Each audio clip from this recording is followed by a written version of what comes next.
August 5ರಿಂದ Shravana ಮಾಸ ಪ್ರಾರಂಭವಾಗುತ್ತದೆ. ಇನ್ನು ಈ ಶ್ರಾವಣ ಮಾಸದಲ್ಲಿ ಮೊದಲನೆಯದಾಗಿ ಆಚರಿಸಬೇಕಾದಂತಹ ವ್ರತಗಳಲ್ಲಿ ಮೊದಲ ವ್ರತ ಮಂಗಳಗೌರಿ ವ್ರತ. ಶ್ರಾವಣ ಮಾಸದಲ್ಲಿನ ಮಂಗಳವಾರದಂದು ಮಂಗಳಗೌರಿ ವ್ರತವನ್ನು ಆಚರಿಸುತ್ತಾರೆ. ಈ ತಿಂಗಳಿನಲ್ಲಿ ಬರುವಂತಹ 4 ಮಂಗಳವಾರಗಳು ಮಂಗಳಗೌರಿಯನ್ನು ಪೂಜಿಸಬೇಕು. ಪಾರ್ವತಿ ದೇವಿಗೆ ಮತ್ತೊಂದು ಹೆಸರು ಮಂಗಳಗೌರಿ. ಮುತ್ತೈದೆಯರು ಈ ವ್ರತವನ್ನು ಮಾಡುತ್ತಾರೆ. ಈ ವ್ರತವನ್ನು ಆಚರಿಸುವುದರಿಂದ ಸ್ತ್ರೀಯರಿಗೆ ಸೌಭಾಗ್ಯಕರವಾದ ಮುತ್ತೈದೆತನ ಸಿಗುತ್ತದೆ. ಈ ವ್ರತವನ್ನು ಆಚರಿಸುವುದರಿಂದ ಆ ಗೌರಿ ದೇವಿ ನಿಮ್ಮ ಕೋರಿಕೆಗಳನ್ನು ನೆರವೇರಿಸುತ್ತಾಳೆ. ನಿಮಗೆ ಇರುವ ಕಷ್ಟಗಳಿಂದ ವಿಮುಕ್ತಿ ಲಭಿಸುತ್ತದೆ. ಪತಿ ದೀರ್ಘಾಯುಷ್ಯದಿಂದ ಇರಬೇಕು ಎಂದು ಮದುವೆಯಾದ ಮಹಿಳೆಯರು ಈ ವ್ರತವನ್ನು ಆಚರಿಸುತ್ತಾರೆ. ಹಾಗೇನೆ ವಿವಾಹವಾಗದ ಹೆಣ್ಣು ಮಕ್ಕಳು ಕೂಡ ಒಳ್ಳೆಯ ಗಂಡ ಸಿಗಲಿ ಎಂದು ಈ ವ್ರತವನ್ನು ಮಾಡುತ್ತಾರೆ. ಈ ಮಂಗಳಗೌರಿ ವ್ರತವನ್ನು ಮಾಡಿಕೊಳ್ಳುವವರು ಶ್ರಾವಣ ಮಂಗಳವಾರದ ದಿನ ಸೂರ್ಯೋದಯಕ್ಕೆ ಮೊದಲೇ ಎದ್ದು ತಲೆ ಸ್ನಾನ ಮಾಡಬೇಕು. ಮಂಗಳಗೌರಿ ವ್ರತವನ್ನು ಮಾಡುವ ಸ್ತ್ರೀಯರು ಕೆಂಪು ಬಣ್ಣದ ಬಟ್ಟೆಗಳನ್ನು ಧರಿಸಿದರೆ ತುಂಬಾ ಒಳ್ಳೆಯದು. ನಿಮ್ಮ ಮನೆಯೆಲ್ಲ ಶುಚಿ ಮಾಡಿ ಮನೆಯಲ್ಲಿ ಮೂಲೆ ಮೂಲೆಗೂ ಅರಿಶಿಣದ ನೀರನ್ನು ಚೆಲ್ಲಿ ನಿಮ್ಮ ಮನೆಯ ಹೊಸ್ತಿಲಿಗೆ ಅರಿಶಿನ ಕುಂಕುಮವನ್ನು ಇಟ್ಟುಕೊಳ್ಳಬೇಕು. ನಿಮ್ಮ ಮನೆಯ ದೇವರ ಕೋಣೆಯನ್ನು ಸಹ ಹೂವುಗಳಿಂದ ಅಲಂಕರಿಸಿಕೊಳ್ಳಬೇಕು. ಹಾಗೇನೆ ನಿಮ್ಮ ದೇವರ ಮನೆಯಲ್ಲಿ ಇರುವಂತಹ ಶಿವ ಪಾರ್ವತಿಯರ ಫೋಟೋಗೆ ಗಂಧದ ಬೊಟ್ಟುಗಳನ್ನು ಇಟ್ಟು ಹೂವುಗಳಿಂದ ಅಲಂಕಾರ ಮಾಡಿಕೊಳ್ಳಿ. ನಿಮ್ಮ ಮನಸ್ಸಿನಲ್ಲಿ ಶಿವ ಪಾರ್ವತಿಯರನ್ನು ಸ್ಮರಿಸಿಕೊಳ್ಳುತ್ತಾ ಪೂಜೆ ಪ್ರಾರಂಭಿಸಬೇಕು. ಈ ವ್ರತವನ್ನು ಆಚರಿಸುವವರು ಅಮ್ಮನವರ ರೂಪವನ್ನು ಪೂಜೆ ಮನೆಯಲ್ಲಿ ಇಟ್ಟು ಪ್ರತಿಷ್ಠಾಪನೆ ಮಾಡಿ ಪೂಜೆಯನ್ನು ಮಾಡಿಕೊಳ್ಳಬಹುದು. ಇಲ್ಲವೇ ಗೌರಿದೇವಿ ಅಮ್ಮನವರನ್ನು ಸ್ವತಃ ನೀವೇ ತಯಾರು ಮಾಡಬಹುದು. ಪೂಜೆ ಪ್ರಾರಂಭಿಸುವ ಮೊದಲು ಒಂದು ಪ್ಲೇಟ್ನಲ್ಲಿ ಸ್ವಲ್ಪ ಅರಿಶಿಣ ಹಾಕಿ ಅದಕ್ಕೆ ಸ್ವಲ್ಪ ಸ್ವಲ್ಪ ಹಾಲು ಹಾಕಿಕೊಳ್ಳುತ್ತಾ ಅರಿಶಿಣದ ಉಂಡೆಯಾಗಿ ತಯಾರು ಮಾಡಬೇಕು. ಈ ಹಾಲು ಮತ್ತು ಅರಿಶಿಣದ ಮಿಶ್ರಣದಿಂದ ಗೌರಿ ದೇವಿಯನ್ನು ತಯಾರು ಮಾಡಿಕೊಳ್ಳಬೇಕು.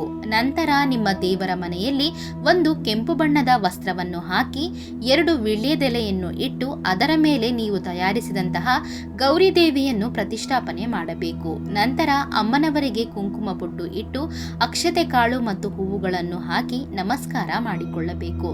ನೀವು ಪ್ರತಿಷ್ಠಾಪನೆ ಮಾಡಿದ ಗೌರಿ ದೇವಿಯ ಮುಂದೆ ಅಕ್ಕಿ ಹಿಟ್ಟಿನಿಂದ ತಯಾರಿಸಿದಂತಹ ದೀಪಗಳನ್ನು ಬೆಳಗಿಸಬೇಕು.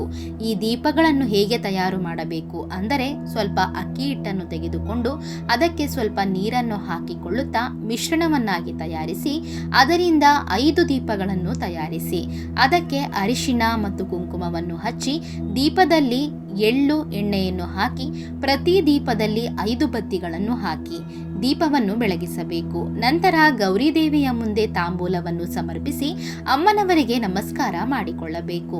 ಇನ್ನು ಅಮ್ಮನವರ ಪೂಜೆಯಲ್ಲಿ ನೈವೇದ್ಯವಾಗಿ ಪರಮಾನ್ನ, ಕಡಲೆಕಾಳು, ಬಾಳೆಹಣ್ಣು ತಪ್ಪದೆ ಇಡಬೇಕು. ನಂತರ ಅಮ್ಮನವರಿಗೆ ಆರತಿ ಕೊಟ್ಟು ಸಾಂಬ್ರಾಣಿ ಧೂಪ ಹಾಕಿ ನಿಮ್ಮ ಕುಟುಂಬದಲ್ಲಿ ಸುಖ ಸಂತೋಷಗಳನ್ನು ಕೊಡಿ ಎಂದು ಅಮ್ಮನವರಿಗೆ ನಮಸ್ಕಾರ ಮಾಡಿಕೊಳ್ಳಿ. 3 ಪ್ರದಕ್ಷಿಣೆ ಹಾಕಿ ಕೊನೆಯದಾಗಿ ಗೌರಿದೇವಿಗೆ ನಿಮ್ಮ ಸಂಕಲ್ಪವನ್ನು ಹೇಳಿಕೊಂಡು ಒಂದು ತೆಂಗಿನಕಾಯಿಯನ್ನು ಹೊಡೆಯಿರಿ. ಗೌರಿದೇವಿ ವ್ರತ ಮಾಡುವವರು ಮುತ್ತೈದೆಯರನ್ನು ಮನೆಗೆ ಕರೆದು ಬಾಗಿನ ಕೊಡಬೇಕು. ಮುತ್ತೈದೆಯರಿಗೆ ತಾಂಬೂಲವನ್ನು ಕೊಟ್ಟು ಆಶೀರ್ವಾದ ಮಾಡಿಕೊಳ್ಳಿ.